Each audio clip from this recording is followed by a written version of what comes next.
শ্রেষ্ঠ কাল হচ্ছে কোন কাল বলেন তো? পরকাল। আল্লাহ রাব্বুল আলামিন বলেন ইহকালটা কি? ওয়ামাল হায়াতুদ দুনিয়া ইল্লা মাতাউল গুরুর। আর আখিরাতটা কি? ওয়ালাল আখিরাতু খায়রুল লাকা মিনাল উলা। আখিরাতটা হলো এই দুনিয়ার জিন্দেগির চাইতে শ্রেষ্ঠ এবং অবশিষ্ট, এটাই থেকে যাবে। আল্লাহ রাব্বুল আলামিন আরেক জায়গায় বলছেন যুয়িনা লিন্নাসি হুব্বুশ শাহাওয়াত মিনান নিসাই ওয়াল বানিনা ওয়াল কানাতিরিল মুকানতারাতি মিনাদ যাহাবি ওয়াল ফিদ্দাহ والخيل المسومة والأنعام والحرث ذلك متاع الحياة الدنيا والله عنده حسن المآب জোরে বলুন আল্লাহু আকবার। মানুষের জন্য ছোট জিনিসকে আকর্ষণীয় করা হয়েছে, মোহগ্রস্ত করা হয়েছে ছোট জিনিস। এক নাম্বার হলো নারী, পুরুষের জন্য নারী, নারীর জন্য পুরুষ। আকর্ষণ করে দিয়েছেন তিনি আমার কে? ওয়াল বানিন, সন্তান সন্ততি, ওয়াল কানাতিরিল মুকানতারা, পঞ্জীবিত স্বর্ণ রৌপ্য, চিহ্নিত অশ্ব, শস্যাদি ফসলাদি, এই সমস্ত বিষয়গুলো দুনিয়ার উপকরণ। আল্লাহ বলছেন বান্দা এইগুলোতে তোমার আকর্ষণ থাকলেও একটা বিষয় জেনে রেখে দিও, উত্তম প্রত্যাবর্তন স্থল হলো আল্লাহর কাছে ফিরে যাওয়া।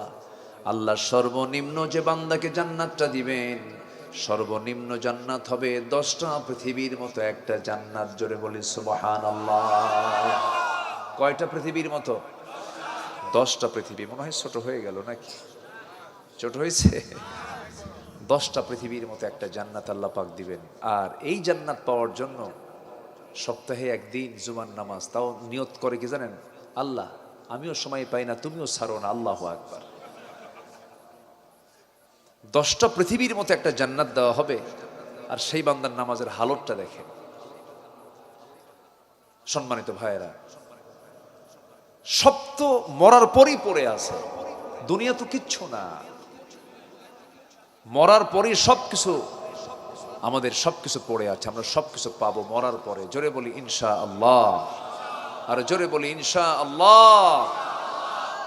আমরা কি জান্নাত পেতে চাই না কি পেতে চাই বলেন? জান্নাত না জাহান্নাম? জান্নাত না জাহান্নাম? কয় নাম্বার জান্নাত? কয় নাম্বার জান্নাত পেতে চাই? জান্নাতের দরজা কয়টা? 8টা। বলেন কয়টা? বলেন 8টা। আর জাহান্নামের দরজা 7টা। জাহান্নাম কম, কিন্তু জাহান্নামের বাসিন্দা বেশি। আর জান্নাত বেশি, বাসিন্দা কম। আল্লাহ রাব্বুল আলামিন বলেন ইন্নাল্লাযীনা আমানু ওয়া আমিলুস সালিহাতি কানাত লাহুম জান্নাতুল ফিরদাউসি নুজুলা খালিদিনা ফিহা লা ইয়াবগুনা আনহা হিওয়ালা। জোরে বলুন আল্লাহু আকবার। আরেক জায়গায় বলছেন ইন্নাল্লাযীনা আমানু ওয়া আমিলুস সালিহাতি লাহুম জান্নাতুন তাজরি মিন তাহতিহাল আনহার الأنهار ذلك الفوز الكبير। জোরে বলুন আল্লাহু আকবার।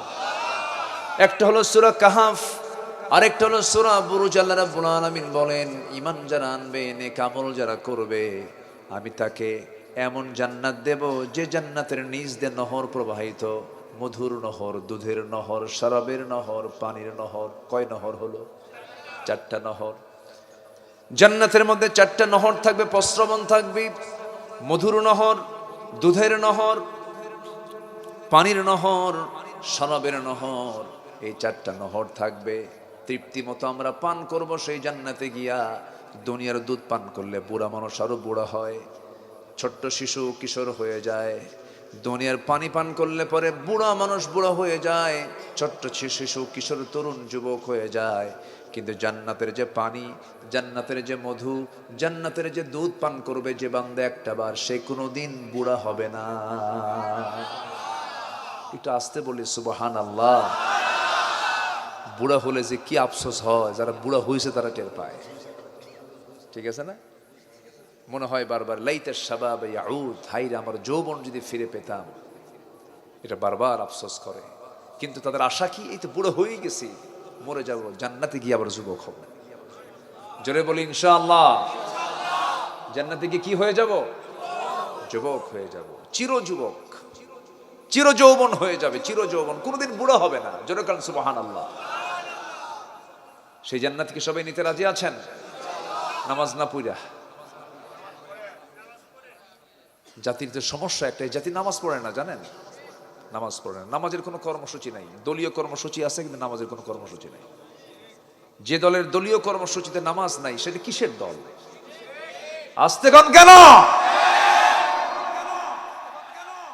যেটা আমাকে জান্নাত থেকে বের করে দেবে, যেটা আমাকে জান্নাতের দিকে নিয়ে যাবে না, সেই জায়গায় সেই সমস্ত দলীয় কার্যক্রমে যাওয়ারই দরকার নাই। খামাখাই পরকাল নষ্ট করবো কেন? দেখলাম তো 54 বছর, সর্বশেষ 28 লক্ষ কোটি টাকা দেশ থেকে পাচার করে নিয়ে চলে গেছে। যা, কি দেশপ্রেম দেখছেন? কি দেশপ্রেমটা দেখালো। খালি মুক্তিযুদ্ধ, মুক্তিযুদ্ধের এই মাইক বাজায়া 54 বছরে দেশের কোনো টাকা, শেষ সরকার ওই অবৈধ ফ্যাসিস্ট সরকারটা 28 লক্ষ কোটি টাকা দেশ থেকে পাচার করে নিয়ে চলে গেল। মাঝে মাঝে ফাল মারে, মাঝে মাঝে কথা কয়, মাঝে মাঝে বলতে চায় যে আমরা উকি মেরে আবার চলে আসব। আসেন, সমস্যা নাই, 28 লক্ষ কোটি টাকা দেশের জনগণের হাতে বুঝাইয়া দেন আগে। কষ্ট পাচ্ছেন নাকি আমার কথা? কষ্ট পেলেও তো কিছু করার নাই। কি করব বলেন? সত্য কথা তো কিছু বলতেই হবে। দই বাজারের কথা মনে আছে আপনাদের? এই তো, আপনারাই তো সাক্ষী সব। হ্যাঁ, সাক্ষী তো। ওরা যে কি করছে না, ওরা যে কি করেছে, আমার তো কোনো দোষ ছিল না। সেই দিন আমি রাসূলুল্লাহর, আমার মনে আছে 2014 সাল, 2014 সাল। অনেক ইয়াং তো এখন, তরুণরা অনেক জানে না।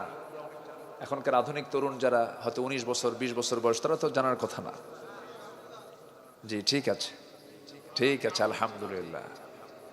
সম্মানিত ভাইয়েরা, সেই দিনের যে চিত্র, সেই দিনের চিত্রই বলে দেয় এরা একদিন পালানোর রাস্তা পেত না। তাই তো হয়ে গেছে, তাই হয়ে গেছে না? কিন্তু ওরা যা পারে আমরা তা পারবো না। ওরা তো মানুষ না। ওরা যা পারে আমরা তা পারবো পারবো না। আমাদের মধ্যে মানবতা বোধ আছে, দয়া মায়া আছে। শরীফ ওসমান হাদি একটা সাদামাটা ছেলে, বউটাকে পেঁয়াজ কুটে দেয়। শরীফ ওসমান হাদির বউকে কেউ দেখছেন? মিডিয়াতে আছে? কতটুকু গায়রত থাকলে পরে, কতটুকু পর্দার প্রতি রক্ষণশীল হতে হলে তাকে দেখা যাচ্ছে না এখনো। তার বাবা বড় আলেমী দ্বীন, তার ফ্যামিলি সম্পূর্ণ ইসলামিক পরিবার, সেও নামাজি মানুষ, ভালো মানুষ। ক্ষণ জন্মা, 93 জন্ম, 2025 লাশ। পেটে 10 মাসের বাচ্চা, ছোট্ট একটা মেয়ে। বলে আমাকে হয়তো যে কোনো মুহূর্তে কেউ গুলি করে শেষ করে দেবে, আমি জানি। আমাকে অনেক হুমকি ধামকি দিচ্ছে। দয়া করে আমার সন্তানদের দিকে আপনারা একটু নজর রাখবেন। তার দোষ কি ছিল জানেন? দেশকে খুব ভালোবাসা। তার দোষ একটাই, দেশকে প্রচন্ড তিনি ভালোবেসেছেন। এ হাদি বুঝিয়ে গেছে যে শত্রুকে চিনতে হবে দেশকে ভালোবাসতে গেলে। এদেশের শত্রু আছে না নাই? তাদের মুখে শুধু একটাই কথা ছিল, আমরা আধিপত্যবাদ কায়েম হতে দেব না, দাদাগিরি চলতে দেব না।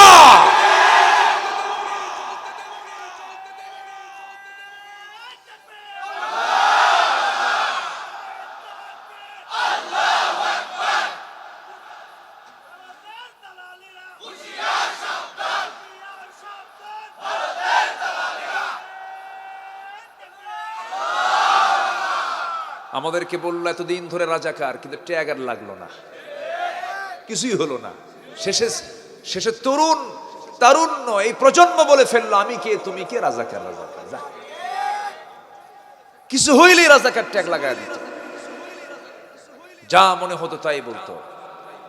আমাদেরকে তারাই রাজাকার বলতে পারে যারা ভারতীয় রাজাকার, যারা তারাই বলতে পারে। ভারতীয় রাজাকাররাই আমাদেরকে রাজাকার বলে, ঠিক কিনা বলেন? সম্মানিত ভাইরা, বহু কথা আছে, আস্তে আস্তে করে বলবো, কোনো সমস্যা নেই তো? জোরে বলি ইনশাআল্লাহ। সাবেক এমপি মহোদয় আমাকে ফোন দিয়ে বলে, হুজুর আপনি পাবনা আসবেন না কিন্তু। সাবেক এমপি, নাম না কই আর কি কব।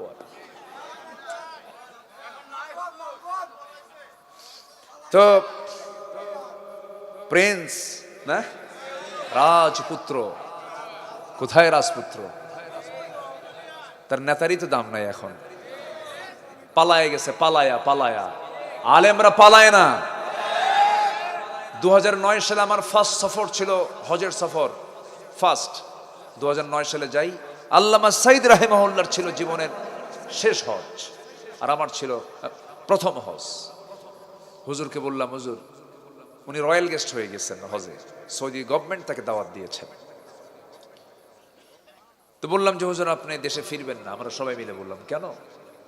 টিপামুখী বাদের বিরুদ্ধে আন্দোলন চলছে। তখন বলা হলো যে আপনি গেলে পরে ট্রাইব্যুনাল গঠন হচ্ছে, আপনাকে গ্রেফতার করতে পারে, আপনি দেশেই থেকে যান, সৌদি গভর্নমেন্ট আপনাকে অবশ্যই নাগরিকত্ব দেবে, আপনি এখানে থেকে যান। উনি মুস্কি হাসি মেরে বললেন, আমার দেশের জনগণ আমাকে কত ভালোবাসে, আমি এই লোকগুলো কি অসহায় হয়ে আমি এখানে রেখে এই দেশে আমি চোরের মতো থাকবো?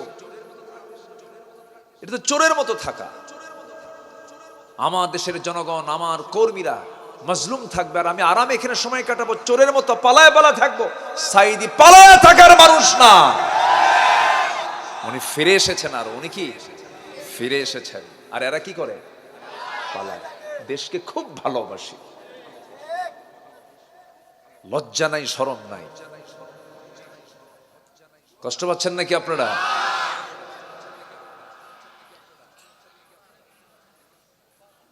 সম্মানিত বন্ধুগণ, আমরা ভালো হব, জোরে বলি ইনশাআল্লাহ। আমরা চোরদের আর দেখতে চাই না ভাই, আমরা বহু ঠকছি, আর ঠকতে চাই না, আমরা ভালো হয়ে যাব, জোরে বলি ইনশাআল্লাহ। নিজে ভালো হব, ভালোকে সাপোর্ট করব, ভালোকে ভালো বলবো, মন্দকে মন্দ বলবো। ওয়াহলালতুল হালাল ওয়া হারামতুল হারাম ওয়া লাম আযিদ আলা যালিকা শাইআন। হালালকে হালাল জেনে হালাল ধরবো, হারামকে হারাম জেনে হারাম বর্জন করব।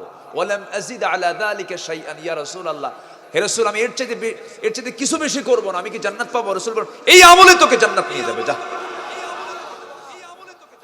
আমরা হালাল হারামই তো বাসি না। হাজী সাহেব সুদ খায়, হাজী সাহেব কি খায়? সুদ খায়। তাহলে হাজী সাহেব হলো? হাজী সাহেব বনের সম্পত্তি মেরে খায়। 3 বছর 4 বছর না, 1 যুগ 1.5 যুগ হয়ে যায়, বনকে সম্পত্তি বুঝায় দেয় না। আছে না এরকম? আছে না? বনকে সম্পত্তি বুঝায় দেয় না, বন কিছু বলারও সাহস পায় না। বন পাবে কোটি টাকার সম্পদ, সেই বনকে সম্পদ দেয় না। গেছে ওমরায় গিয়ে আজোয়া খেজুর আর জমজম পানি আর মদিনা শরীফ থেকে একটা পেটা চেন নিয়ে আসছে বনের জন্য। চেনের দাম 2-3 লাখ টাকা, এদিকে পাবে কত? 1 কোটি টাকার সম্পদ পাবে। তো দেশে আসার পর বলতেছে, বোন গেছিলাম মক্কা মদিনা, তোমার জন্য খুব আমার মনে হয়েছে তোমার কথা, তোমার জন্য দোয়া করছি, তোমার জন্য দিল থেকে দোয়া করছে, তোমার জন্য জমজম পানি আনছি, আজোয়া খেজুর আনছি, আসো বোন। কাছে নিয়ে বসায় বলে, তোমার জন্য সোনার মদিনা থেকে সোনার 1 খান চেন নিয়ে আসছে। গলায় দিয়া বলে, বোন একটা কথা বলে রাগ করবা না তো? না, অংশ নিলে কিন্তু ধ্বংস হয়। কত বড় বাটপার আছে কি না? আজকে আমার আলোচনা খুব একটা সন্তুষ্ট হবেন না আপনারা, রাগ করতেছেন নাকি আপনারা? কারণ বনের সম্পত্তি যদি বের হয়ে যায় তাহলে লস না? লস দেখেন, লস কা দেখছেন? লস, এই লস কি? বনের সম্পত্তি বুঝায় দিবেন না, আল্লাহ আপনার পেটের মধ্যে এমন একটা টিউমার দেবে, একদম ওই দিক দিয়ে বের করে দেবে, ওইটাকে ওই দিক দিয়ে বের করে দেবে। কথা বোঝেন নাই আপনি? আল্লাহ বের করবেনি। বোনের টাকা দিবেন না, আল্লাহ অন্য দিক দিয়ে বের করে দিবেন, এটা মাথায় রাখবেন। হক যা দিয়ে দিবে, আমরা সব দিয়ে দেব, জোরে বলি ইনশাআল্লাহ। কারো গীবত করেছেন, তার কাছে গিয়ে বলবো ভাই আমি গীবত করেছি তোমার, আমাকে মাফ করে দিও, নচেত আল্লাহ মাফ করবেন না। কারো বিরুদ্ধে সাক্ষী দিয়েছেন, পরে আপনার মনে হয়েছে আমার ভুল হয়ে গেছে, তার কাছে গিয়ে পা ধরবেন প্রয়োজনে, ভাই আমি তোমার বিরুদ্ধে সাক্ষী দিয়েছিলাম, আমারে মাফ করে দাও, তুমি না মাফ করলে আল্লাহ আমাকে মাফ করবেন না। এই দুনিয়াতে সবার কাছ থেকে মাফ চেয়ে নেব আমরা, যে ভুলগুলো করেছি। এমনকি বউয়ের কাছেও যদি কোনো স্বামী ভুল করে ফেলে, বউয়ের কাছেও মাফ চাওয়া জায়েজ না না জায়েজ? অনেকে আস্তে আস্তে হুজুর কাম সারছেন, এরকম এরকম ভাবতেছেন নাকি? ভুল করলে বউয়ের কাছেও মাফ চাইতে হবে। এমনকি অনেক বাবা আছে সন্তানের কাছেও ভুল করে ফেলে, এমন বাপও আছে না নাই বলেন? হয়তো সন্তান ইন্টারফেয়ার করবেন, কিন্তু বাবার দায়িত্ব হলো ভুল হয়ে গেছে সন্তানকে বলবে বাবা এই কাজটা আমার ভুল হয়েছে, তুই আমারে মাফ করে দিস। দেখবেন এরকম বাপ কিন্তু অনেকে করে, সম্পত্তি এক ছেলেকে বেশি দেয়, আরেক ছেলেকে কম দেয়, এরকম আছে না? বদমাইশ বাপ আছে না? আছে না? আছে কি না? এই জন্য কোনো হক আমরা নষ্ট করব না, জোরে বলি ইনশাআল্লাহ। সব জায়গায় আমরা সততা নিয়ে চলবো, আল্লাহ কবুল করুন, জোরে বলি আমিন। আজকে আমার আলোচনার সাবজেক্ট হচ্ছে কি জানেন? আমরা একটা সুন্দর চরিত্র গঠন করব, আমরা সুন্দর চরিত্র, সেটা কোরআনের আলোকে একটা প্রকৃত মুমিনের আদর্শ চারিত্রিক রূপরেখা কেমন হওয়া উচিত, এটা হচ্ছে আমার আলোচনার সাবজেক্ট আজকে। চরিত্র যদি সুন্দর হয়, এটা সবচেয়ে বড় সম্পদ। যখন কারো চরিত্র ঠিক থাকে, তার সব ঠিক থাকে। When character loses everything lost. যখন কারো চরিত্র নষ্ট হয়ে যায়, তার সব কিছু নষ্ট হয়ে যায়। এই জন্য আমরা চরিত্রকে সুন্দর রাখবো, জোরে বলি ইনশাআল্লাহ। এক্ষেত্রে মডেল আমাদের মডেলকে বলুন, মুহাম্মদ সাল্লাল্লাহু আলাইহি ওয়াসাল্লাম, তিনি হচ্ছেন আমার মডেল। তাকেই ফলো করব আমরা জীবনের সকল জায়গায়, কারণ মহান রব্বুল আলামিন বলেছেন লাকাদ কানা লাকুম ফি রাসূলিল্লাহি উসওয়াতুন হাসানাতুন লিমান কানা ইয়ারজুল্লাহ ওয়াল ইয়াওমাল আখির ওয়া যাকারাল্লাহা কাসীরা। জোরে বলুন আল্লাহু আকবার। তোমাদের জন্য উত্তম আদর্শের বাস্তব নমুনা কেউ নন, একজনকে আমি বানিয়ে দিয়েছি, যিনি হচ্ছেন আমার দেওয়া সার্টিফিকেট প্রাপ্ত আমার নবী। আমার পক্ষ থেকে তোমাদের জন্য রহমতের জন্য বানিয়েছি, তিনি হচ্ছেন মুহাম্মদ সাল্লাল্লাহু আলাইহি ওয়াসাল্লাম। আমার আল্লাহ তার নিজের পরিচয় দিয়েছেন, সবাই ঠোঁট মিলিয়ে বলুন আলহামদুলিল্লাহি রাব্বিল আলামিন। আর আমার নবীর পরিচয় দিয়েছেন, সবাই বলুন ওয়ামা আরসালনাকা ইল্লা রাহমাতাল লিল আলামিন। জোরে বলুন আল্লাহু আকবার। আমার নবীকে আল্লাহ তাআলা নিজেই কখনো নাম ধরে ডাক দেন নাই। কি সম্মান আল্লাহ পাক আমার রাসূলকে দান করেছেন। আদমকে ডাক দিয়েছেন, ইব্রাহিম আলাইহিস সালাতু ওয়াস সালামকে ডাক দিয়েছেন, মুসা আলাইহিস সালাতু ওয়াস সালামকে হরফে নিদা প্রয়োগ করে ডাক দিয়েছেন ওয়ামা তিলকা বিয়ামিনিকা ইয়া মুসা। ডাক দিয়েছেন ইয়া ইয়াহইয়া খুযিল কিতাবা বিকুওয়া। ডাক দিয়েছেন ইয়া আদম উসকুন আনতা ওয়া যাওজুকাল জান্নাহ। এইরকম করে আল্লাহ রাব্বুল আলামিন নবীকে, অন্যান্য নবীকে নাম ধরে ডেকেছেন, কিন্তু কোরআন যার উপরে নাজিল হলো সে কোরআনের কোথাও খুঁজে পাবেন না ইয়া মুহাম্মদ বলে ডাক দেন নাই। এত সম্মান দিয়ে আল্লাহ পাক আমার রাসূলকে ডাক দিয়েছেন ইয়া আইয়ুহাল মুযাম্মিলু কুমিল লাইলা ইল্লা কালিলান নিসফাহু আও ইনকুস মিনহু কালিলা ইয়া আইয়ুহাল মুদ্দাথির قم فأنذر وربك فكبر وثيابك فطهر। ডাক দিয়েছেন ইয়া আইয়ুহান নাবিয়্যু ইন্না আরসালনাকা শাহিদান ওয়া মুবাশশিরা। ডাক দিয়েছেন, ইয়া আইয়ুহার রাসূল বাল্লিগ মা উনজিলা ইলাইক। কিন্তু আল্লাহ পাক তাকে কোথাও নাম ধরে হরফে নেদা প্রয়োগ করে হে মুহাম্মদ, হে আহমদ বলে ডাক দেন নাই। এক জায়গায় তার নামটা নিয়েছেন, দেখেন তাও কি বলছেন, মুহাম্মাদুর রাসূলুল্লাহ ওয়াল্লাযীনা মাআহু আশিদ্দাউ আলাল কুফফারি রুহামাউ বাইনাহুম তারাহুম রুকআ সুজদান ইয়াবতাগুনা ফাদলাম মিনাল্লাহি ওয়া রিদওয়ানা সীমাহুম ফি ফুজুহিহিম মিন আসারিস সুজুদ। জোরে বলুন আল্লাহু আকবার।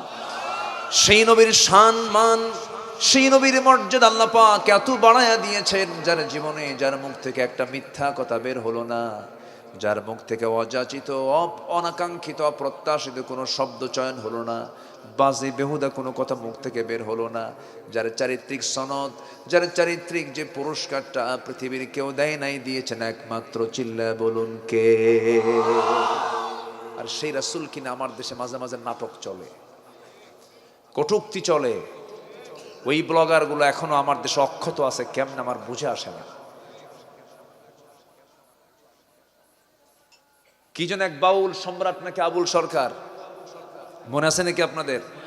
আল্লাহ রাসূল নিয়ে কত বাজে কথা বললো, কত কি করতেছে এগুলো, বদমাইশগুলো। সম্মানিত ভাইয়েরা, আগামীর পার্লামেন্ট আমরা এমন একটা আইন দেখতে চাই, আল্লাহ রাসূল কোরআন ইসলাম নিয়ে যারা এই বাজে কথা বলবে ফাঁসির মঞ্চে ঝুলিয়ে মারা দরকার।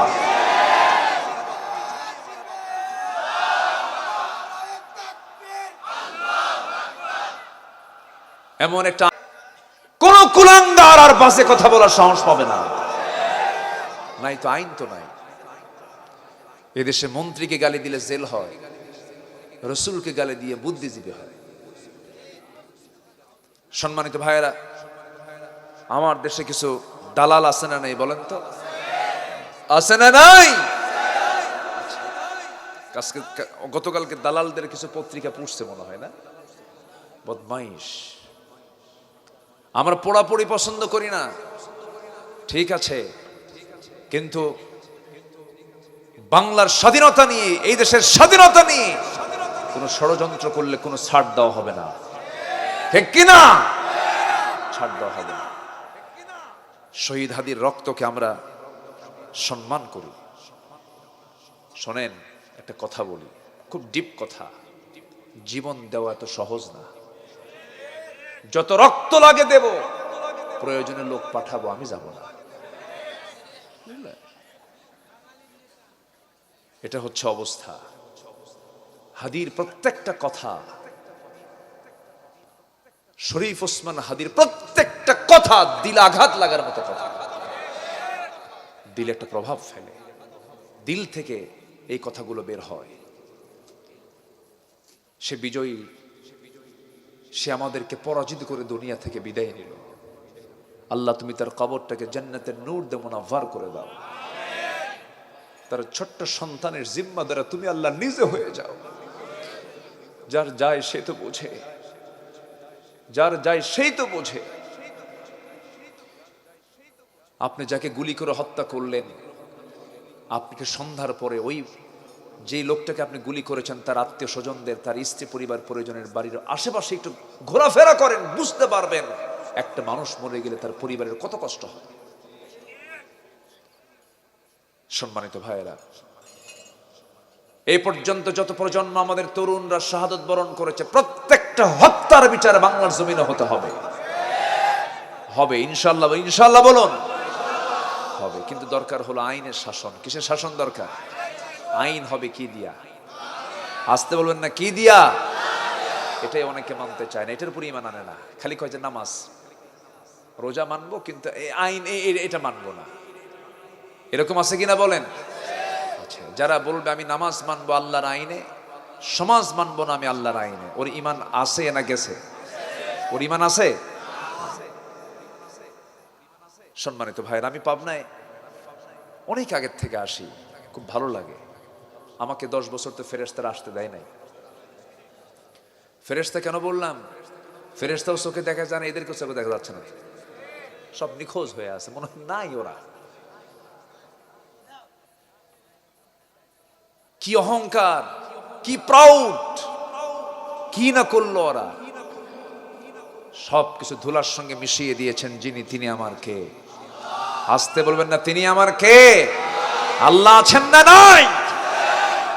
অহংকার ফেরাউন করেছিল, পানিতে চুবায় মারছে। অহংকার নমরুদ করেছিল, পানিতে চুবায় মেরেছেন। অহংকার হাসিনা করেছিল, মামাবাড়ি দিল্লি পাঠায়া দিয়েছেন। যা চলে যা। এই লেডিস ফেরাউন। এটা ফেরাউন বেঁচে ছিল 1600 বছর, এরা ছিল 16 বছর। সংখ্যার মিল দেখছেন, চরিত্রের মিলও আছে। ফেরাউনের দোষ একটাই ছিল, সেটা হলো ক্ষমতা ছাড়বে না। এদেরও দোষ একটা কি ছিল? একদম সুপারগুলো আটা দিয়ে বসে গেছে। আল্লাহ শেষ করে দিয়েছেন, ইনিংস শেষ। এত সহজ না। অহংকার দিয়ে কখনো সিংহাসনকে টিকিয়ে রাখা যাবে, অহংকার করা যাবে না। অহংকারকে চূর্ণ করে দিবেন মহান রব্বুল আলামিন। এই জন্য আমার বন্ধুগণ, যুগে যুগে জালিমরা টিকসই হতে পারে না, অহংকারীরা টিকসই হতে পারে নাই। এই জন্য আমার আপনার চরিত্র কি হওয়া দরকার? 1 নাম্বার হলো দিলটা আল্লাহর ভয়ে প্রকম্পিত রাখা দরকার। আমার দিলটা ভয় পাবে কার ভয়ে? আসতে বলবেন না, কার ভয়ে? একটা হারাম কাজ করতে গেলেই ভয়ে কেঁপে উঠবো, আমাকে কে দেখছেন, আমাকে কে শুনছেন। এরকম একটা প্রকম্পন ভাব থাকতে হবে দিলের ভিতরে। একজন ইমানদারের 1 নাম্বার চরিত্র হবে তার দিলটা আল্লাহর ভয়ে কাঁপবে। কোনো হারাম কাজ করতে গেলে সে বাধাগ্রস্ত হয়ে যাবে, না না এই কাজটা করা যাবে না, অপকর্মের সঙ্গে আমি সম্পর্ক রাখলে আল্লাহ পাক আমাকে গ্রেফতার করবেন, ধরে ফেলবেন। আল্লাহ রাব্বুল আলামিন বলেন, ইন্নামাল মুমিনুনা আল্লাযীনা ইযা যুকিরাল্লাহু ওয়াজিলাত কুলুবুহুম ওয়া ইযা তুলিয়াত আলাইহিম আয়াতুহু যাদাতুহুম ঈমানান ওয়া আলা রাব্বিহিম ইয়াতাওয়াক্কালুন। জোরে বলুন আল্লাহু আকবার। সূরাতুল আনফাল আয়াত নাম্বার 2। প্রকৃত মুমিন তো তারাই যাদের মধ্যে 3টা গুণ থাকবে। নাম্বার 1 হলো যখন আল্লাহকে স্মরণ করা হবে তখন তার দিলটা আল্লাহর ভয়ে কম্পমান হবে, কাঁপে উঠবে। আহারে আল্লাহ আমার আছেন, আল্লাহ আমাকে দেখছেন, আল্লাহ আমাকে শুনছেন। আমার বন্ধুগণ, আল্লাহকে যদি সাক্ষী বানায় ফেলি, সেই বান্দার দ্বারা কোনো হারাম কাজ কি করা যাবে নাকি? সে করতে পারবে নাকি? নিজের বইয়ের দিকে তাকালে সওয়াব না গুনাহ? অন্যের বইয়ের দিকে তাকালে কি হয়? হ্যাঁ, গুনাহ হয় কিনা বলেন? গুনাহ হয়। নিজের স্ত্রীর দিকে তাকাবো, সওয়াবে ভরপুর হয়ে যাবে আমার আমল নামায়। মুস্কি হাসি দেব, তার সঙ্গে অভিনয় করব, খেলবো, হাসবো, তার সঙ্গে সময় দেব, সওয়াব পেয়ে যাব। কিন্তু এই একই চিত্র যদি অন্যের বইয়ের সঙ্গে করে, অন্য মহিলার সঙ্গে যদি করা হয়, তখন সওয়াব না গুনাহ? গুনাহ হয়ে যাবে। সেই সময় আমার আল্লাহর ভয় যদি থেকে থাকে, সেই সময় চট করি কোনো মহিলার দিকে নজর চলে গেছে, চট করে আমি আমার চক্ষুটা ফিরায় নেব। কার ভয়ে? আসতে বলবেন না, কার ভয়ে? মানুষ ভালো হবে কার ভয়ে? না প্রশাসনের ভয়ে? এই জন্য জাতির মধ্যে আগে দিতে হবে কিসের ভয়ের শিক্ষা? কোরআনের শিক্ষা দিতে হবে, আল্লাহর ভয়ের শিক্ষা দিতে হবে, কোরআন জানাতে হবে জাতিকে। দেখবেন সব ভালো হয়ে গেছে। আমার বন্ধুগণ, পরনারীর দিকে তাকালে গুনাহ হয়ে যাবে, তাকালে আমার জন্য চোখের জেনা হয়ে যাবে। এই চিন্তা তখনই বান্দার মধ্যে আসবে যখন বান্দার মধ্যে আল্লাহর ভয়টা জাগ্রত হয়ে যাবে। আল্লাহর নাম স্মরণ করলেই তার দিলটা কাঁপবে। নাম্বার 2 হলো ওয়া ইযা তুলিয়াত আলাইহিম আয়াতুহু যাদাতুহুম ঈমানান ওয়া আলা রাব্বিহিম ইয়াতাওয়াক্কালুন। যখন তার সামনে আল্লাহর কালাম তেলাওয়াত করা হয়, সেই সময় তার দিল, তার ঈমানটা শতগুণে বৃদ্ধি পেয়ে যায়। ঈমান বৃদ্ধির চার্জার হলো কোরআন। কোরআন দিয়ে দিন শুরু করবেন, মহা বরকতে ধন্য হব আমরা। দিন শুরু হবে কোরআন তেলাওয়াত দিয়া, দিন শুরু হবে ফজর নামাজ দিয়ে। আমি একটা প্রশ্ন করব আপনাকে, বলুন তো আমার দেশে কোন ওয়াক্তে সবচেয়ে কম মুসল্লি মসজিদে পাওয়া যায়? হ্যাঁ, পাবনাতে সমস্যা আছে? হ্যাঁ, সবচেয়ে মানুষ কোন ওয়াক্তে বাড়িতে বেশি অবস্থান করে? ফজরে। ফজরেই মানুষ বাড়িতে বেশি থাকে, আবার ফজরের সবচেয়ে কম মুসল্লি মসজিদে পাওয়া যায়। তাহলে বাড়ির এই সমস্ত লোকগুলো সব মেরাজে যায় নাকি? মেরাজে যায়। আজকে তো শুক্রবার চলে গেল, শুক্রবার না, না শুক্রবার চলে গেল। কয়েক শুক্রবার আগে ঢাকাতে একটা চিত্র চিত্রায়িত হয়েছিল। ঢাকায় তার পরিমাণটা বেশি ছিল, পাবনায় হয়তো বা কম ছিল। ভূমিকম্প হয়েছিল না?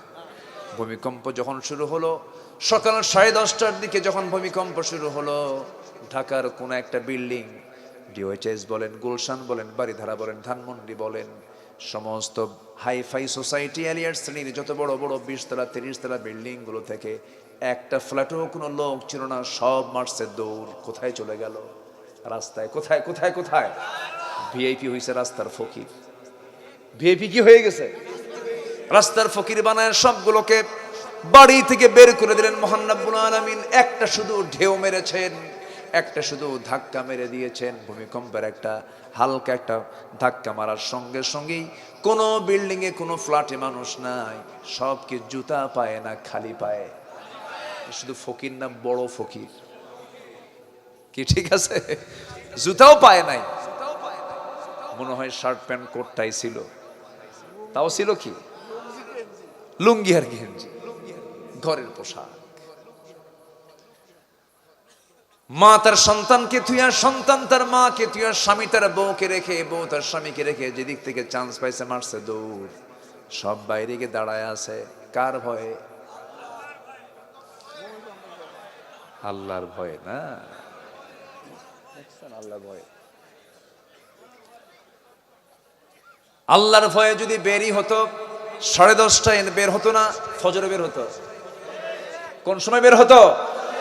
ফজরে বের হয় নাই তো, এই জন্য আল্লাহ বের করে দিছে। যা দেখ আমি কি না পারি। সবাইকে আমরা ফজরে বের হব। কোন দিকে যাব? বলেন কোন দিকে যাব? পৃথিবীর সেরা জায়গা কোনটা? সবচেয়ে প্রিয় জায়গা কোনটা? সবচেয়ে মোহাব্বতের জায়গা কোনটা? মসজিদটা কার ঘর? মসজিদটা কাঁদে, মুসল্লি নাই।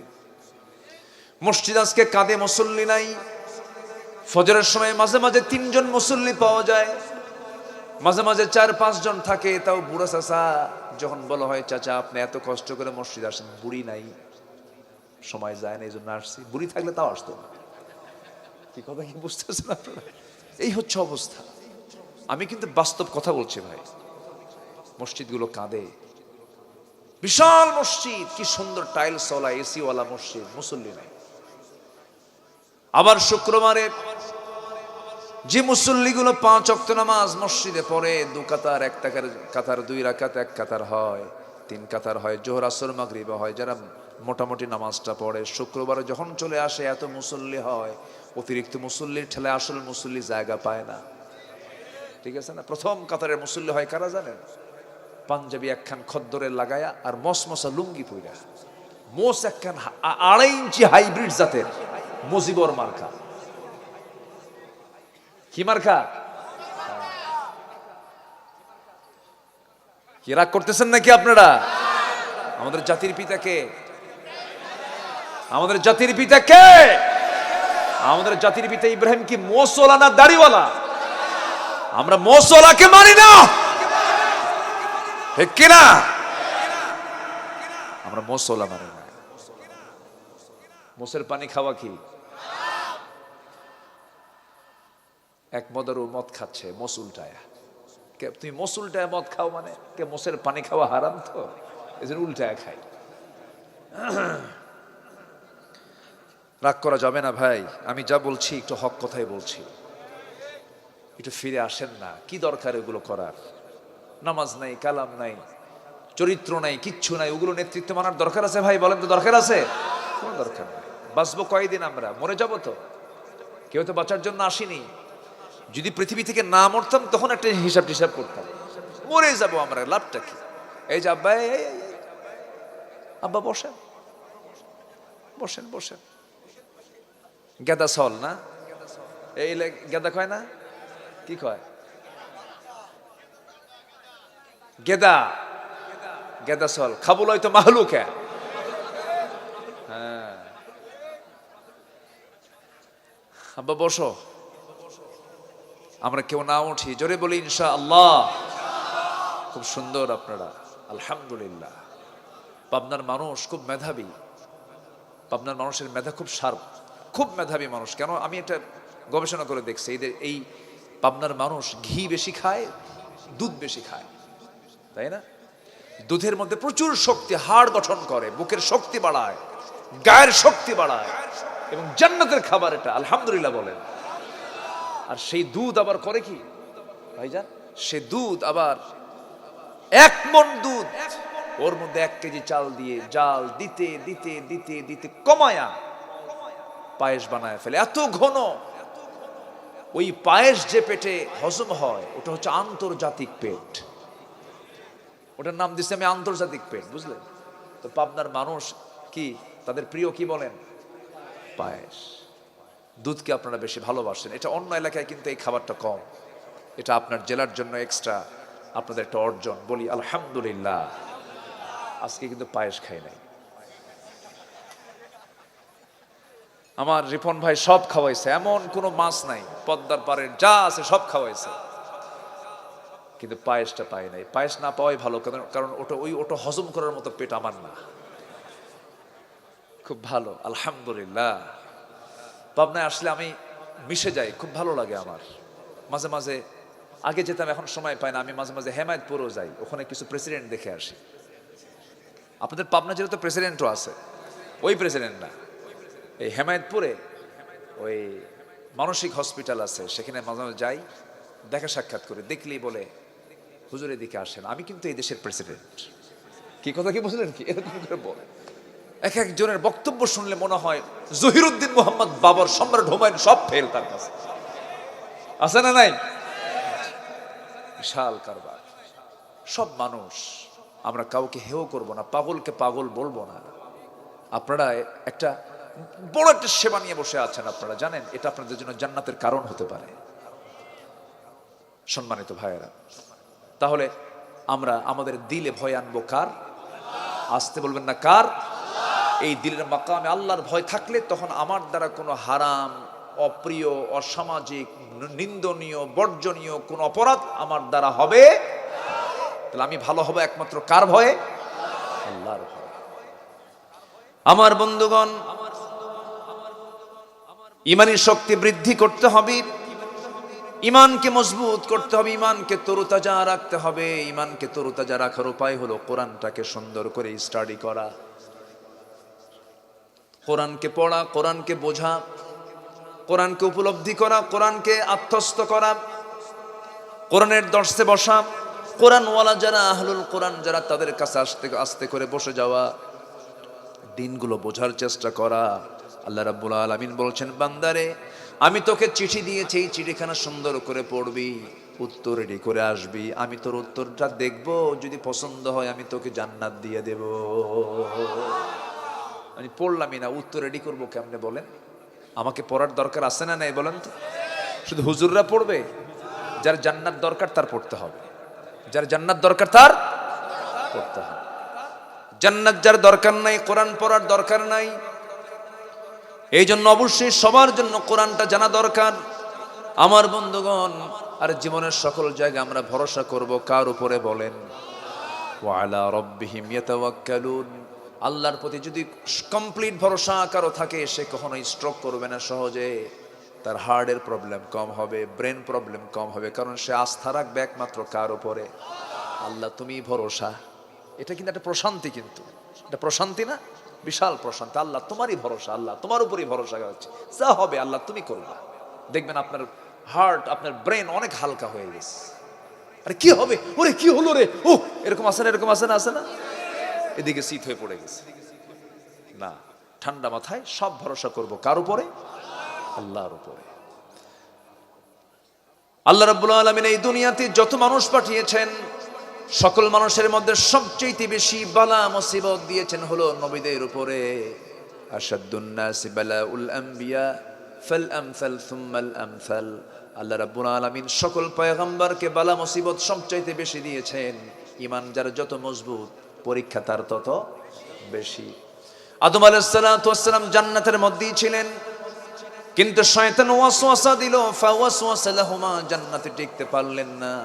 জান্নাত থেকে দুনিয়াতে আসলেন, দুনিয়াতে সেই বিশাল বড় মুসিবতে পড়ে গেলেন। দোয়া করলেন, যারা পারেন ঠোঁট মিলায়ে বলুন, রব্বানা যালামনা আনফুসানা ওয়া ইল্লাম তাগফির লানা ওয়া তারহামনা লানাকুনান্না মিনাল খাসিরিন। আইয়ুব আলাইহিস সালাতু ওয়াস সালাম বিপদে পড়ে গেলেন, রোগে পড়ে গেলেন। এমন রোগ হলো, পচা দুর্গন্ধ শরীর থেকে বের হতে থাকে, তাকে দেখার মতো কেউ নাই। এমন দুঃসময় তার চলে গেল 18 বছর। কত বছর বলেন? 18 বছর। কোন একটা দিন তিনি আল্লাহর বিরুদ্ধে না শুকর আদায় করে কোন একটা শব্দ চয়ন করলেন না, একটা বারের জন্য তিনি মন খারাপ করলেন না। কিন্তু ঘাগুলো পৌঁছতে পৌঁছতে যখন পোকাগুলো তার জিহ্বা পর্যন্ত চলে যাচ্ছিল, কষ্ট হচ্ছে তার কথা বলতে, আল্লাহর নামের জিকির করতে, সেই সময় বলছেন, আল্লাহ তোমার নামের জিকির করে যে জিহ্বা দিয়ে সেই জিহ্বাটা আক্রান্ত হলো, আল্লাহ তুমি আমার জিহ্বায় কোনো রোগ দিও না। আল্লাহ বলছেন, আইয়ুব রে, আমি তোমাকে পরীক্ষার মধ্যে ফেলেছিলাম, পরীক্ষা করে ফেলেছি, তুমি পাশ করেছো। তোমার হারানোর সমস্ত কিছু আমি আল্লাহ তোমার সব কিছু ফেরত দিয়ে দিলাম। জোরে কোন সুবহানাল্লাহ। ইউনূস আলাইহিস সালাতু ওয়াস সালাম, আল্লাহ রাব্বুল আলামিন তাকে বড় বিপদে ফেলেছিলেন। এই বড় বিপদে পড়ার পরে একটা বারের জন্য তিনি আল্লাহকে বললেন না। সেই গহীন সেই মাছের পেটের মধ্যে তিনি পড়ে গেলেন, অন্ধকার থেকে অন্ধকার। মাছ এত গভীরে চলে গেল, দীর্ঘদিন পর্যন্ত সেই মাছের পেটে তিনি থাকলেন। আল্লাহর জিকির তিনি ভোলেন নাই। সবাই বলুন, লা ইলাহা ইল্লা আনতা সুবহানাকা ইন্নী কুনতু মিনাজ জালিমিন। ইব্রাহিম আলাইহিস সালাতু ওয়াস সালাম এত বড় পরীক্ষায় পড়ে গেলেন। রাষ্ট্রযন্ত্র কর্তৃক চূড়ান্ত সিদ্ধান্ত হয়ে গেল, আগুনে পুড়ে মারতে হবে। একটা বারের জন্য তিনি ঈমান হারা হলেন না, একটা বারের জন্য তিনি হতাশ হলেন না। আল্লাহ রাব্বুল আলামিন তার ঈমানকে এত সুন্দর করে পছন্দ করে দিলেন, পছন্দ করে নিলেন যে আগুনটা তার জন্য জান্নাতের টুকরা হয়ে গেল। জোরে কোন সুবহানাল্লাহ। সবচেয়ে বড় শক্তি হলো ঈমানের শক্তি। এই শক্তিটাকে বৃদ্ধি করব আমরা, এটাকে আমরা টিকে রাখার চেষ্টা করব। ঈমানটাকে কখনো নষ্ট করা যাবে না। ঈমানের কিন্তু ক্যান্সার আছে। ঈমানের ক্যান্সার আছে না নাই বলেন? ওযু ভঙ্গের কারণ আছে না নাই? ওযুর ফরজ কয়টা বলেন? কয়টা? আবার ওযু ভঙ্গের কারণও আছে না নাই বলেন? তেমনি ঈমান আমরা এনেছি, ঈমান ভঙ্গের কিন্তু কারণও আছে। ঈমান ভঙ্গ হয়ে যায়, ঈমান নষ্ট হয়ে যায়, ঈমান ক্যান্সার আক্রান্ত হয়ে যায়। কি কি কারণে ঈমান ক্যান্সার আক্রান্ত হয়? শর্ট করে বলছে, যদিও সাবজেক্ট আজকে এটা নয়। আমার বন্ধুগণ, ঈমানের ক্যান্সারের মধ্যে সবচেয়ে বড় ক্যান্সার হলো বান্দা যখন শিরকের দিকে চলে যায়, ঈমানের তখন ক্যান্সার হয়ে যায়। বান্দা আল্লাহর আইনকে বাদ দিয়ে যখন মানুষের আইনকে মানতে যায়, তখন সে শিরকের কাজ করে। এমন লোক আমার দেশে বুঝি নাই। আসতে বলবেন না, আছে না নাই? এই যে কোরআন দেখতে পাচ্ছেন, কোরআনটা কাগজের কিতাব। এই কোরআনের উপরে যদি রবি ঠাকুরের বই, শরৎচন্দ্র বঙ্কিমচন্দ্রের বই, অথবা আমাদের কবি নজরুলের বই, অথবা গোলাম মুস্তফার বই যদি এর উপরে যদি রেখে দেয় কেউ, আপনি কি মানবেন নাকি?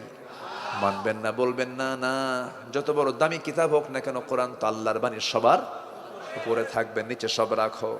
যেমন কোরআনের উপরে পৃথিবীর কোনো বই যেমন মানানসই নয়, বেমানান আমরা নিচে রাখতে বাধ্য হই, নিচে রেখে দেই, কোরআনটাকে উপরে রাখি। আমার বন্ধুগণ, ঠিক তেমনি আমি একটা প্রশ্ন করব, বলুন তো, আইন দুইটা আইন, একটা হচ্ছে আল্লাহর আইন, আরেকটা হচ্ছে মানুষের আইন। পৃথিবীতে একটা হচ্ছে আল্লাহ কার আইন বলেন? কার আইন? আরেকটা কার আইন বলেন? মানুষের আইন। আমার দেশে চলছে কার আইন বলেন? বলেন কি কার আইন? মানুষের আইনটা চলা মানে কি উপরে থাকা, আর কোরআনের আইনটা থাকা না থাকা মানে কি? কোরআন কি কোথায় থাকা? নিচে থাকা। আল্লাহর আইন নিচে থাকবে, মানুষের আইন উপরে থাকবে। আর আমি ঈমানের ঢেকুশ কাটবো, আমি ঈমানদার, ঈমানের দাবিদার হব, এমনটা কেমন করে হয়? এটা বেমানান হয়ে যায়। আমার আপনার দায়িত্ব হলো সকল বিধানকে পরাজিত করে আল্লাহর বিধানকে তার উপরে বিজয়ী করা। এই দায়িত্ব আমাদের আছে না নয়? সব বিধান দেখা শেষ করেছি। সমাজতন্ত্র ব্যর্থ, পুঁজিবাদ ব্যর্থ, জাতীয়তাবাদ ব্যর্থ, সেকুলারিজম ব্যর্থ, কমিউনিজম ব্যর্থ, সব ব্যর্থ। সফল একমাত্র কোরআন, কোরআন, কোরআন। ঠিক কিনা?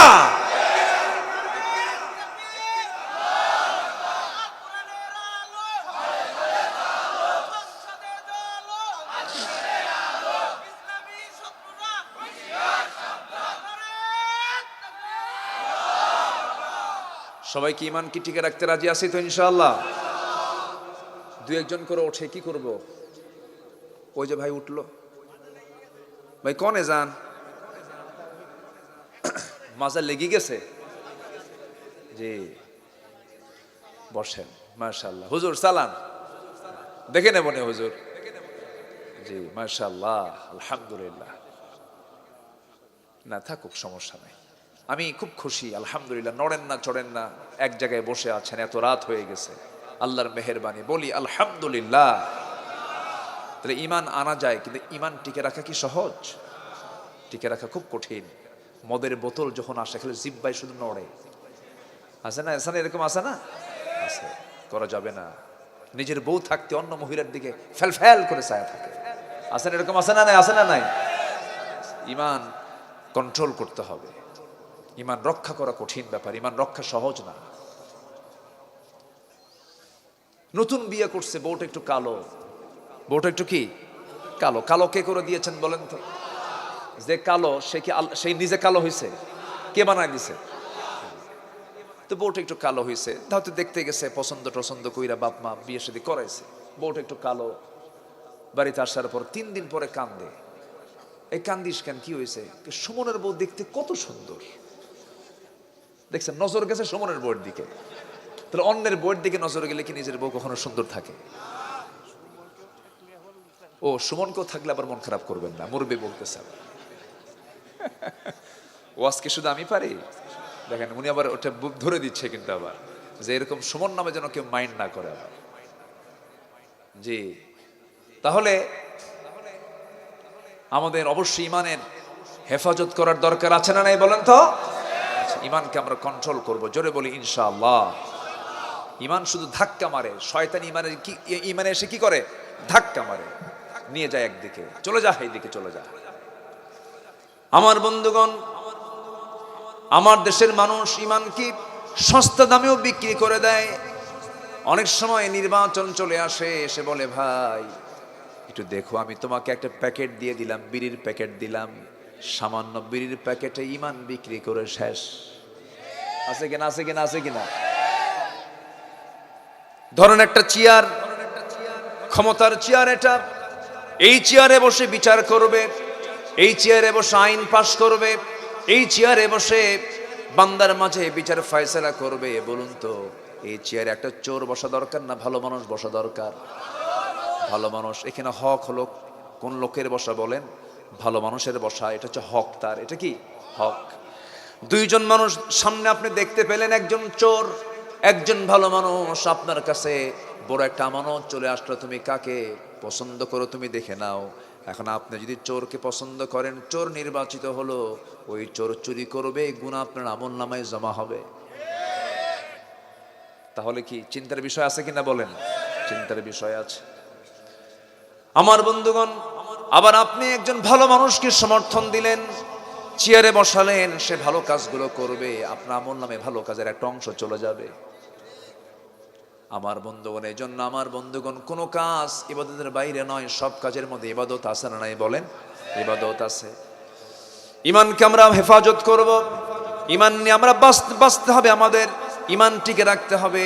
একজন সাহাবীর কথা মনে হয়ে গেল, মক্কা মদিনার ঠিক মাঝখান বরাবর বাড়ি, নাম তার আব্দুল্লাহ। খুব দামি সাহাবী ছিলেন, অত্যন্ত কষ্ট করে দিন গ্রহণ করেছেন, ইমান এনেছিলেন। বাপটা মারা গেছে জন্মের পূর্বেই, চাচার কাছে মানুষ হয়েছেন। সে আব্দুল্লাহ নবীর দাওয়াত যখন পেলেন, কালিমা গ্রহণ করলেন, দিন গ্রহণ করলেন। দিন গ্রহণ করার পরে চাচার কানে সংবাদ চলে গেছে। চাচা একদিন ডাক দিয়ে বলছে, ভাতিজা শুনলাম তুমি নাকি কালেমা পড়েছ। কতটুকু সত্য কথা। সঙ্গে সঙ্গে আব্দুল্লাহ বলছেন, চাচা আপনি শুনবেন কেন? এই মহাসত্যকে আড়াল করা যায় নাকি? আপনিও বলুন, আশহাদু আল্লা ইলাহা ইল্লাল্লাহু ওয়াহদাহু লা শারীকা লাহ ওয়া আশহাদু আন্না মুহাম্মাদান আবদুহু ওয়া রাসূলুহু। হেদায়েতের মালিক কে বলেন? আসতে বলবেন না, কে? হেদায়েতের মালিকুল আল্লাহ তাআলা। আমার নবীর ঘরের মানুষ আবু লাহাব, আমার নবীর ঘরের মানুষ আবু তালেব, আমার নবীর প্রতিবেশী মানুষ আবু জেহেল কালিমা পড়তে পারে না, অথচ সেই কোথায় তার বাড়ি হলো ইরান। পারস্যের মানুষ সালমান ফার্সি, পারস্যের মানুষ রসুলকে খুঁজে খুঁজে বের করে, মাইল মাইল অতিক্রম করে রসুলকে খুঁজে খুঁজে বের করে কালিমা পড়েছেন। সালমান ফার্সি রসুলকে প্রথমে দেখলেন, দেখার সঙ্গে সঙ্গে তার কাছে গিয়ে বলছেন, আমি আপনাকে মান্নত দিতে চাই। তিনি বললেন, না আমি মান্নত গ্রহণ করি না। এবার বলতেছেন, আমি আপনাকে হাদিয়া দিতে চাই। হ্যাঁ তুমি হাদিয়া দিতে পারো। হাদিয়া গ্রহণ করলেন। এরপরে বলছেন, আর কি বলবে বলো? এবার সালমান ফার্সি বলছেন, মনে যদি কিছু না নেন, আপনার যে পিঠে যে চাদরটা আছে, চাদরটা আপনি যদি খুলতেন আমি একটু দেখতাম আপনার পিঠটা। রসুল মনে মনে চিন্তা করছেন, বুঝতে পেরেছি এই আল্লাহর বান্দাটা আগের কিতাবটা দেখছে, আগের কিতাবের সে ইলম হাসিল করেছে। এই সালমান ফার্সি প্রথমে অগ্নি পূজক ছিলেন, এরপরে আগুন পূজা করেছেন, অগ্নি পূজা করেছেন, এরপরে খ্রিস্টান হয়েছিলেন। বহু ধর্ম তিনি চেঞ্জ করেছেন সত্য খুঁজতে খুঁজতে। রাসূলের সামনে এসে বলছেন, হুজুর আপনি মেহেরবানি করে পিঠের চাদরটা সরায়া ফেলেন। আমার নবীজির পিঠের চাদর যখন সরায়া ফেললেন, আমার নবীজির পিঠের ঠিক মাঝখান বরাবর নবুয়তের সিলমোহর ছিল, কালো সিলমোহর ছিল।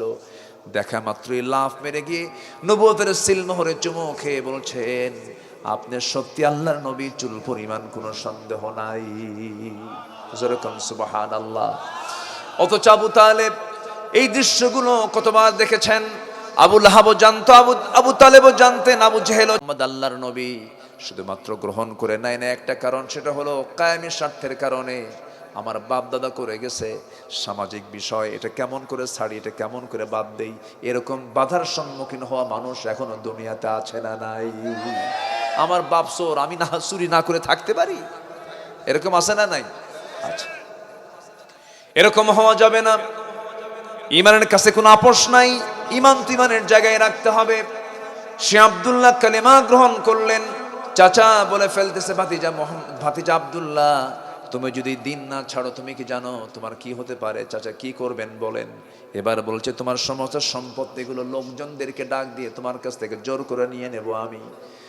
সঙ্গে সঙ্গে তিনি বলছেন, চাচা শোনেন, এই যে আমার বাম হাতে যদি গোটা দুনিয়া আমার হাতে তুলে দেন, শুধু আপনার সম্পত্তি কেন, গোটা দুনিয়া আমার হাতে তুলে দিবেন, আর আরেক হাতে আমার ইমান থাকবে। দুনিয়া দিয়ে দেব কিন্তু ইমান কখনো দেব না। যেরকম সুবহানাল্লাহ।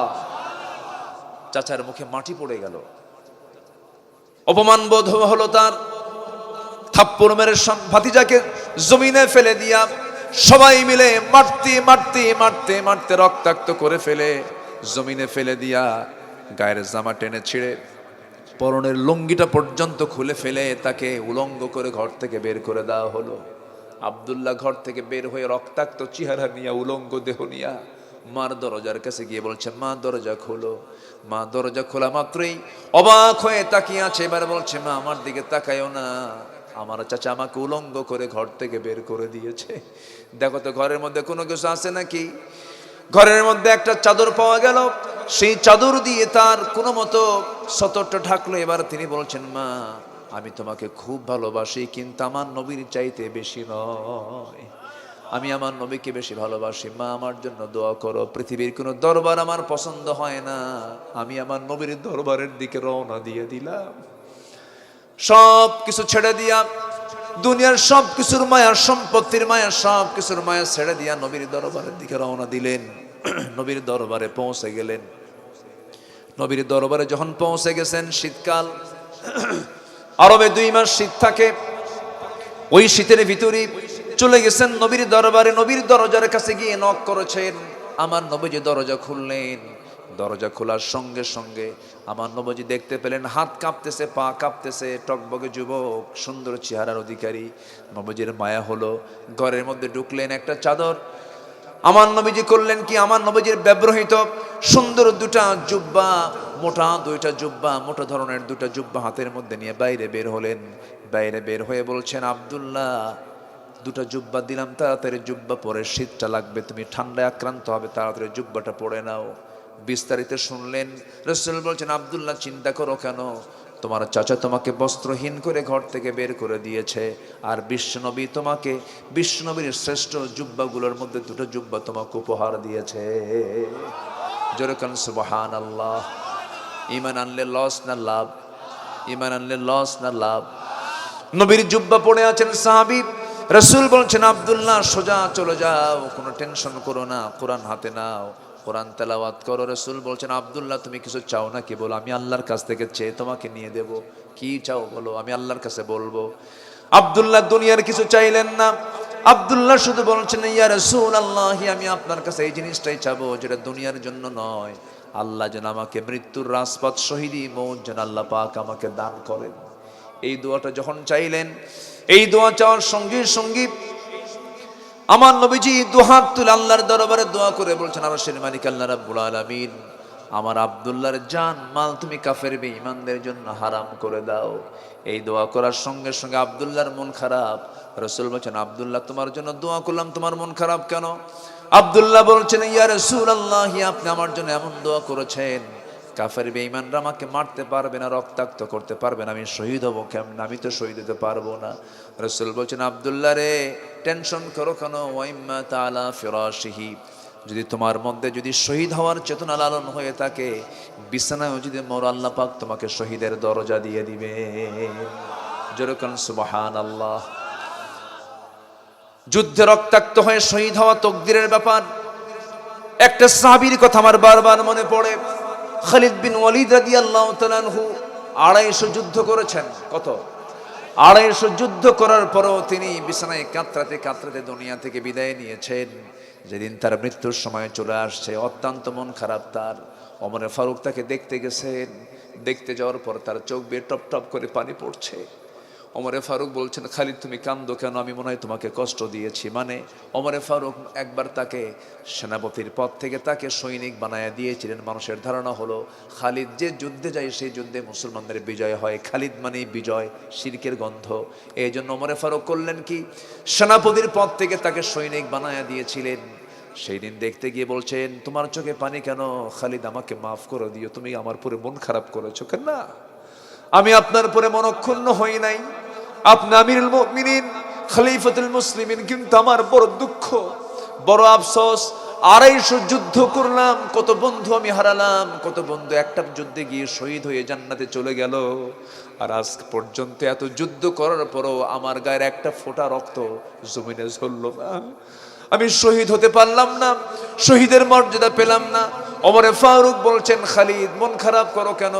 ওয়া ইম্মা তাআলা ফিরাশিহি, রাসূল বলেছেন, যদি কারো মৃত্যু যদি বিছানা হয়, শহীদের তামান্না যদি হৃদয়ে লালন হয়, আল্লাহ রাব্বুল আলামিন তাকে শহীদের দরজা তার আমলনামায় দিয়ে দেন।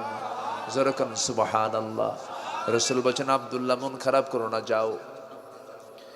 বেশ কিছুদিন পরে যুদ্ধের ডাক চলে এলো। আমার নবীজি যুদ্ধের ময়দানে রওনা দিবেন। বললেন, আব্দুল্লাহ কোথায়? লাব্বাইকা ইয়া রাসূলুল্লাহ, আমি আছি, চলো যুদ্ধে যাই। যুদ্ধে চলে গেলেন। যুদ্ধ শেষ হলো, আমার নবী আবার মদিনার দিকে ফিরে আসবেন। ফেরার পথে হঠাৎ করে নবীর কানে সংবাদ গেল, হুজুর আপনার প্রাণপ্রিয় সাহাবী আব্দুল্লাহ মারাত্মক অসুস্থ। আমার নবীজি অবাক হয়ে আশ্চর্য হলেন, একটু টেনশনে পড়ে গেলেন। বললেন, ভালো করে চিকিৎসা করো, ভালো করে সেবা দাও। 3 দিন পরে সংবাদ চলে এলো, হুজুর আব্দুল্লাহ নাই, আব্দুল্লাহ মারা গেছে। আমার নবীজির চক্ষু বেয়ে বেয়ে টপ টপ করে পানি পড়া শুরু করলো। নবীজির মধ্যে মায়া সবচাইতে কম না সবচাইতে বেশি? আমার নবীজি খুব নরম ছিলেন, খুব নরম প্রকৃতির ছিলেন। আমার নবীজির চোখ বেয়ে বেয়ে সবসময় পানি পড়তো, আবার মুস্কি মুস্কি হাসি মারতেন। আমার নবীজি এবার করলেন কি, এবার বলছেন, ও সাহাবীর, আমার আব্দুল্লাহর জানাজার আয়োজন করো, কাফনের কাপড় পরায় দাও। আমি কাউকে দিয়ে জানাজা পড়াবো না, আমি আব্দুল্লাহর জানাজা নিজে নিজে পড়াবো, আমি নিজে ইমাম হয়ে যাব। আমার আব্দুল্লাহকে রেডি করো। জানাজার জন্য প্রস্তুত হয়ে গেল। আমার রাসূল সামনের কাতারে দাঁড়ালেন, জানাজা সম্পূর্ণ করলেন। জানাজা সম্পূর্ণ করার পর এবার বলছেন সাহাবীরা, আমার কলিজার টুকরা আব্দুল্লাহর কবর তোমরা কোথায় খনন করেছো? হুজুর, ওই দুই পাহাড়ের ঠিক মাঝখান বরাবর। রাসূল বললেন, আমাকে নিয়ে চলো, আমি যাব। আমার নবী পায়ে হেঁটে হেঁটে কবরের সামনে গিয়ে দাঁড়ায় বলছেন, সাহাবীরা, আমার আব্দুল্লাহর কবরে আজকে আমি কাউকে নামতে দেব না, আমি রাসূল নিজে কবরে নামবো। আমার রাসূল বিশ্ব নবী দেখেন নিজে কবরের মাটিতে নামলেন। নামার পর এবার বলছেন, আবু বকর আমার ডানে নামো, ওমর আমার বামে নামো। এই তিনজন ব্যক্তি এখনো কিন্তু কবরে এক জায়গায় শুয়ে আছেন। সুবহানাল্লাহ। রাসূল বলছেন, আবু বকর তুমি আমার ডানে নামো, ওমর তুমি আমার বামে নামো। এবার আমার নবীজি দুটো হাত বাড়াইয়া দিলেন। দু হাত বাড়াইয়া দিয়ে বলছেন, সাহাবীরা, আমার কলিজার টুকরা আব্দুল্লাহকে আমার হাতে তুলে দাও। যখন হাতে তুলে দেওয়া হলো, এবার বলছেন, আবু বকর মাথাটা ধরো, ওমর পাটা ধরো। এবার আমার রাসূল নিজের হাতে করলেন কি, লাশটা হাতের মধ্যে নিয়ে আস্তে করে কবরে শোয়া দিলেন। কবরে শোয়া দেওয়ার পর বুকের উপরে হাত রেখে আকাশের দিকে তাকায় বলছে, আকাশের মালিক আল্লাহ, আব্দুল্লাহ কোনোদিন আমার প্রসঙ্গে বেয়াদবি করে নাই। আব্দুল্লাহ কোনোদিন আমার সঙ্গে কোন আদবের খেলাফ কাজ করে নাই। আব্দুল্লাহ আমার খুব কলিজার টুকরা, আমার খুব আদরের সাহাবী। আমি আব্দুল্লাহকে দারুণ ভালোবাসি। আল্লাহ, এই মুহূর্ত পর্যন্ত আমি আব্দুল্লাহর উপরে সন্তুষ্ট আছি। তুমি আব্দুল্লাহর সকল কিছু তুমি আল্লাহ মাফ করে দাও। এমন দোয়া যখন বারবার আমার রাসূল করছিলেন, চোখের কোনা বেয়ে পানি পড়ছিল। পাশে দাঁড়িয়ে থেকে একজন সাহাবীর নাম সাদ বিন আবি ওয়াক্কাস। এত বড় একজন সাহাবী ছিলেন যে ঘোড়া দাবড়ায়া সমুদ্র পাড়ি দিয়েছিলেন। নৌকা ছাড়া ঘোড়া দাবড়ায়া সমুদ্র পাড়ি দিয়ে পার থেকে ওপারে গিয়েছিলেন। ঘোড়ার খুর পর্যন্ত পানি স্পর্শ করে নাই। সেই সাদ বিন আবি ওয়াক্কাস রাদিয়াল্লাহু তাআলা আনহু আফসোস করে কাঁদতেছেন আর বলছেন, আহারে, আজকে জীবন্ত সাদ না হয়ে যদি ওই কবরের বাসিন্দা হতাম, কপালটা খুলে যেত। কারণ ওই কবরের বাসিন্দাকে বিদায় করার জন্য পৃথিবীর সেরা তিনজন মানুষ কবরে নেমে যায়। যেরকম সুবহানাল্লাহ। আমার বন্ধুগণ, ঈমান টিকে রাখার দরকার আছে না নাই বলেন? ঈমান আমরা টিকে রাখবো। ফজর পড়বো, আমরা আসর পড়বো, জোহর পড়বো, মাগরিব পড়বো, এশা পড়বো। কারা কারা হাত তোলেন? জোরে বলি ইয়া আল্লাহ, আরো জোরে ইয়া আল্লাহ। আমাদেরকে ফজর, জোহর, আসর, মাগরিব, এশা 5 ওয়াক্ত সালাত আদায় করার তৌফিক তুমি আল্লাহ দিয়ে দাও। জোরে বলি আমিন, আরো জোরে আমিন। কোরআনের আলোকে প্রকৃত মুমিনের আদর্শ চারিত্রিক রূপরেখা। নাম্বার 1, আল্লাহর স্মরণে অন্তরের প্রকম্পন এবং ঈমানের শক্তি বৃদ্ধি। 1 চলে গেল, 8টা পয়েন্টের কেবল 1 বললাম, আরো আছে কয়টা? শুনতে রাজি আছেন তো? 2-1 করে কিন্তু যাচ্ছেন। আমি না বলবো না, কারণ অনেক রাত হয়েছে। যখন আমরা চূড়ান্তের সময় বলতেন তখন কি বলি? 12টা বাজে। সেই 12টা বেজে গেছে কিন্তু, হ্যাঁ না বাজে? কোনো সমস্যা নাই? জোরে বলে ইনশাআল্লাহ। দেখি মেশিন কতক্ষণ চলবে, দেখা যাক। আল্লাহ কবুল করুন। জোরে বলি আমিন। সবার বাড়িতে মা বোন আছে কিনা বলেন? আছে। পর্দায় থাকার দরকার আছে না নাই? আচ্ছা, পর্দা করা কি এখানেও আছে মা বোনরা? মাশাআল্লাহ, অনেক মা বোন আসছে। জি, মা বোনরা তো মাহফিলও আসে, আবার মার্কেটও যায়। 2 জায়গার হক আদায় করে। মাহফিলে না গেলে একটা হক নষ্ট হবে, আবার মার্কেটে না গেলে কেমন হয়? মেয়েরা হচ্ছে, তাদের সম্মান হলো রাজকীয় সম্মান। পুরুষ কোথাও যেতে কাউকে লাগে না, একা গেলেও হয়। হজে একা গেলে হয়, ওমরা একা গেলে হয়, বাইরে ঘোরাফেরা করলে একা করলে কোনো সমস্যা নাই। কিন্তু মহিলাকে আল্লাহ পাক এত সম্মান দিয়েছেন, কোথাও সে একা যেতে পারবে না, তার সাথে একটা চাকর লাগবেই। আমরা হলাম চাকর, আমরা কি বলেন? চাকর। আর তারা হচ্ছে রাজরানী। তারা কি? রাজরানী। কিন্তু ভাবলো যে তোরা যদি চাকর হোস, আমরা হব চাকরানী। কি হব? মানে মিলায় নেবে, বুঝছেন? আমরা তাদেরকে কত সম্মান দিলাম।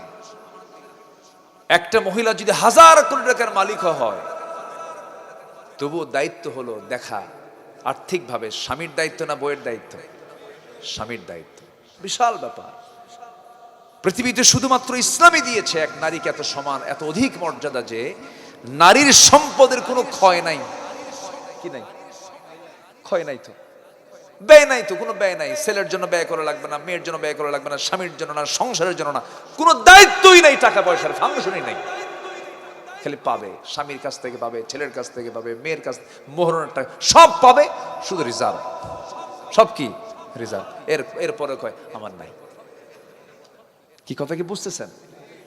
আল্লাহ নারীকে এত সম্মান দেওয়ার পরেও বলে ইসলাম নারীকে ঠকাইছে। কে বলছে ঠকাইছে আপনাকে? ইসলাম আপনাকে অনেক দাম দিয়েছে, কিন্তু সমস্যা হলো মেয়েদের সমস্যা একটাই, গায়ের চামড়া যদি একটু সুন্দর হয় কাপড় দেয়ই না, ঢাকেই না কাপড়, মানে অ্যালার্জি হয়। অ্যালার্জি হয় যে খুব সমস্যা, তো চুলকায়। ওটা কি গাও চুলকায় না মন চুলকায়? মন চুলকায়। মা, এগুলো করা যাবে না। মাথা থেকে পা পর্যন্ত আপনাকে ঢাকতে হবে। এই হুকুমটা কার? আসতে বলবেন না, কার কার কার? আল্লাহ হুকুম করেছেন আপনাকে ঢাকতে হবে। দামি দামি যত জিনিস আছে পৃথিবীতে, ধরেন মুক্তা ঝিনুকের পেটে থাকে, এটা পর্দায় থাকে। দামি জিনিস কখনো বাইরে অ্যাভেলেবল থাকবে না। আপনি দামি, আপনি সম্পদশালী, আপনি অনেক মূল্যবান সম্পদ। আপনাকে আড়াল হতে হবে, আপনাকে ঢাকতে হবে। আপনার মাথা থেকে পা পর্যন্ত সুন্দর করে কাপড় দিয়ে ঢাকতে হবে। আমার মা বোনদেরকে আমরা কি বোরকাওয়ালি বানাবো না আল্লাহওয়ালা বানাবো? পর্দাওয়ালি না বোরকাওয়ালি? ভালো করে কোন, বোরকাওয়ালি না পর্দাওয়ালি? হ্যাঁ, খালি বোরকাওয়ালি হলে হবে না। বোরকা পরে কি দেখছেন? বোরকার ডিজাইন গুলো দেখছেন? এত চকচকা আর এত আয়না লাগানো বোরকার গায়ে, আয়না লাগানো। আয়না মানে আসো, তাহলে কি হলো? এমন জাতীয় বোরকা পরা যাবে না। বোরকা পড়তে হবে কালো। বোরকা পড়তে হবে কি? কালো, এবং ঢিলা ঢালা যেন ঢেকে যায়। মানে বোরকার উদ্দেশ্য হলো সাজানো না ঢাকানো? সাজানো না ঢাকানো? ঢাকানো। এটা হচ্ছে বোরকার বৈশিষ্ট্য হতে হবে। আল্লাহ পাক এমন শালীনপূর্ণ পোশাক পরে পর্দায় থাকার তৌফিক মা বোনদেরকে দান করুন। জোরে বলি আল্লাহুম্মা আমিন। আর পর্দা বিশেষ করে দূরের আত্মীয় অথবা দূরের জনের সাথে যতটুকু পর্দা হবে তার চেয়ে বেশি প্রয়োজন হলো নিজের আত্মীয় স্বজনদের মাঝে পর্দা করা।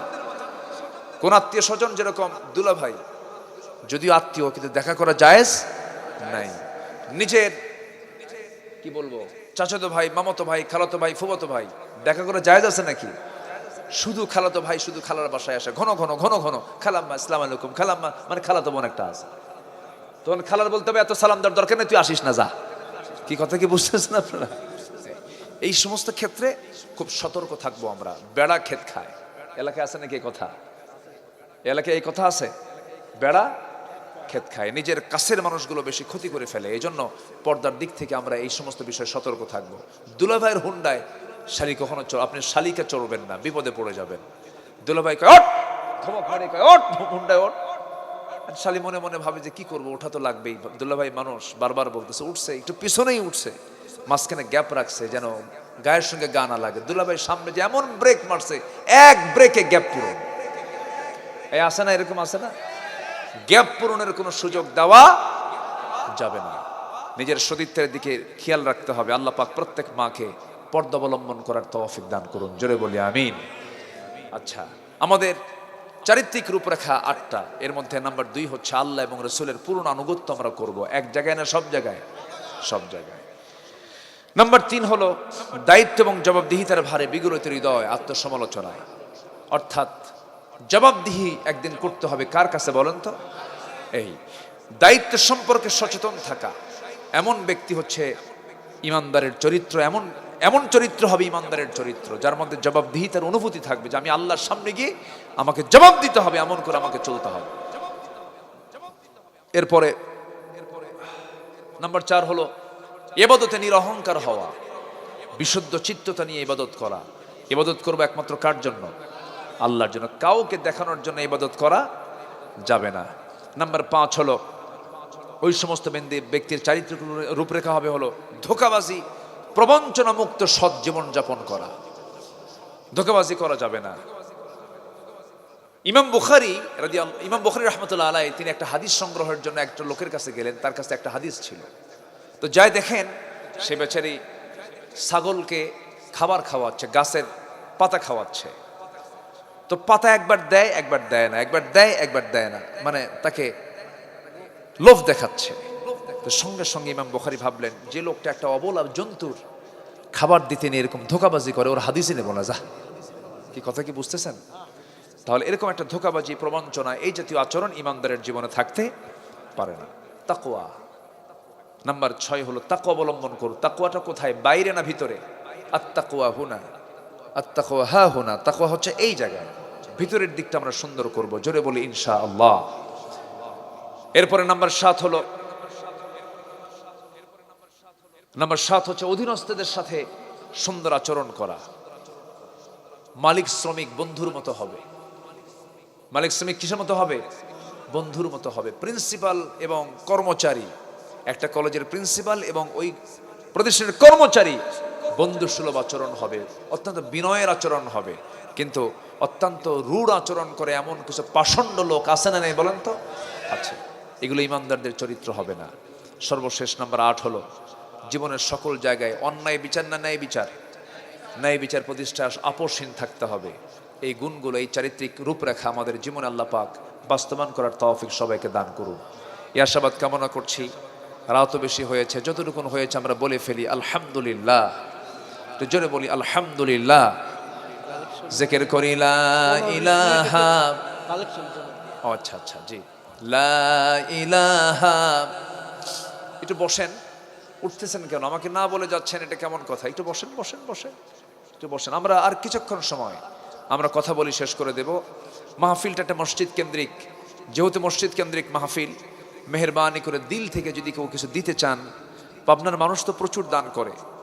এই যে চাটমোহর, তারপর আটঘরিয়া, তারপরে সাথিয়া, বেড়া, সুজানগর, যে জায়গায় যাই আলহামদুলিল্লাহ প্রচুর দান। এই জেলার মানুষ প্রচুর দান করে, মানে বিভিন্ন ধরনের ফসলি আবাদ থেকে শুরু করে সব কিছু দান করে, মাশাআল্লাহ।